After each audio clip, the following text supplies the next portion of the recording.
Saudações, galera, tudo joinha? Tudo bem?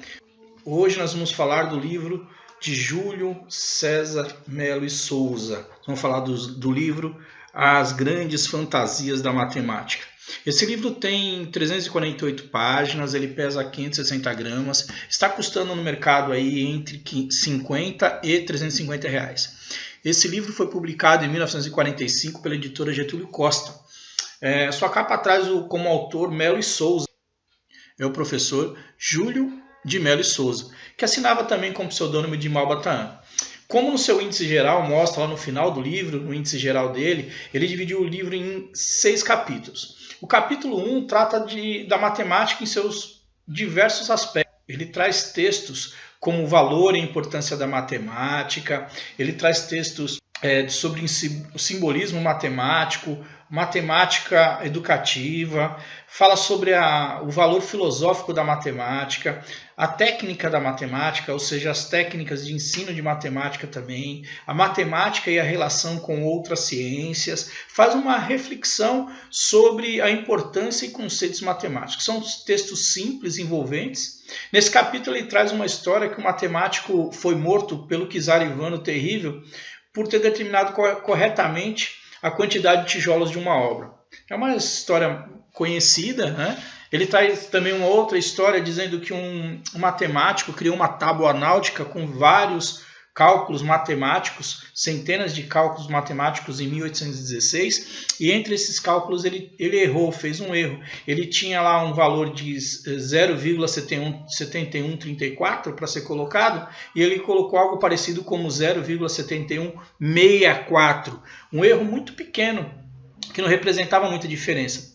Mas esse matemático tirou sua própria vida. Esse texto ele apresenta para mostrar a importância da matemática em diversas épocas. Vale a pena ler esse livro. Ele traz ainda, envolvendo mais o leitor, umas discussões. Como que é o correto falar? As matemáticas ou a matemática? Então ele traz essa discussão, traz sugestões de dicionários da época, definições de pessoas importantes, filósofos, professores, contesta algumas definições. É muito bacana. Ele é muito legal esse livro de ler. Esse capítulo número 1 traz assim uma visão bem ampla, filosófica, bem bacana da matemática. Vale a pena adquirir esse livro ou pelo menos ler, encontrar em alguma biblioteca.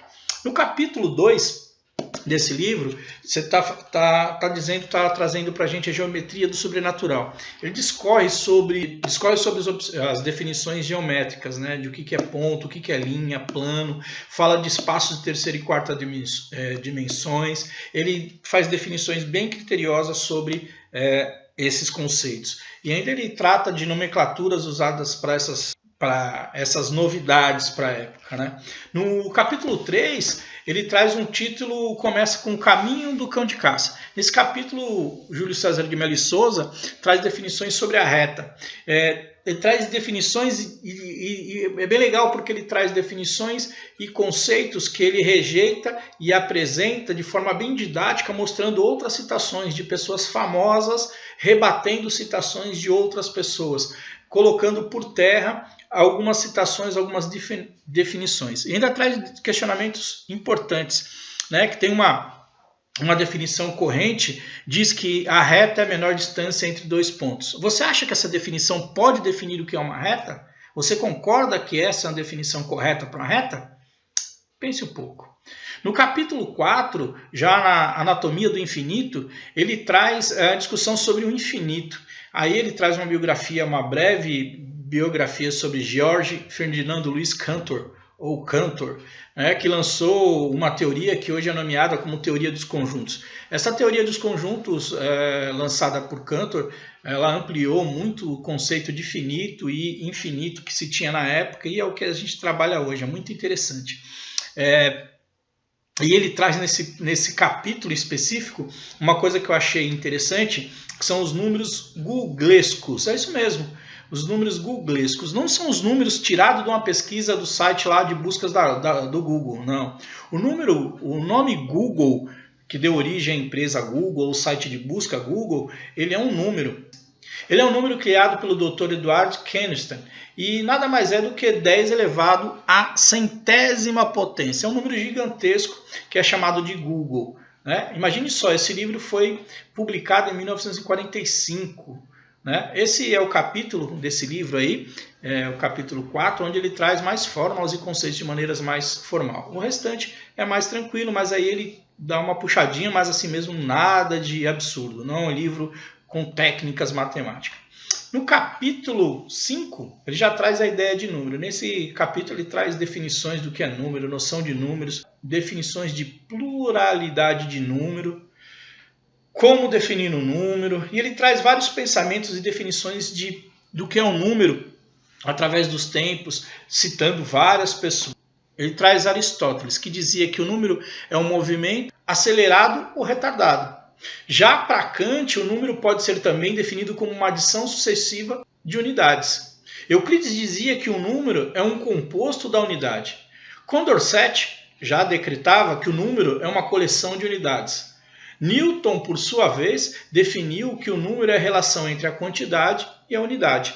Então ele traz bastante dessas definições aí. Traz ainda a discussão sobre grandezas mensuráveis, dificuldades históricas de estudos dos números e das grandezas, exalta a beleza do número e a importância da criação dos números, de como se trabalham os sistemas numéricos. Muito legal, muito interessante.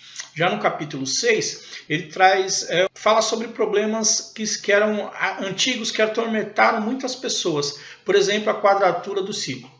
Ele trata de problemas que são impossíveis de resolver, como se era pedido na época, né, usando apenas régua e compasso sem graduação. Ele trata desses problemas, um dos mais famosos é o problema quadratura do ciclo, e também ele traz soluções que pareciam adequadas para a época, mas depois ele mostra que foram rechaçadas, que foram negadas. Ele mostra a duplicação de um cubo e também fala sobre a trisseção de um ângulo. Então ele mostra brevemente algumas coisas, fala sobre esses problemas que atormentaram a humanidade aí durante muito tempo.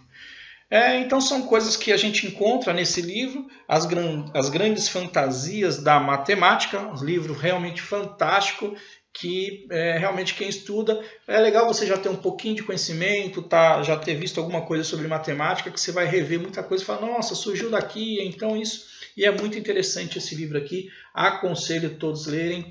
As Grandes Fantasias da Matemática. Mais um livro de Júlio César de Mello Souza, mais conhecido como Malbataan. Gente, pensar sobre matemática faz bem. Um abraço, bons estudos.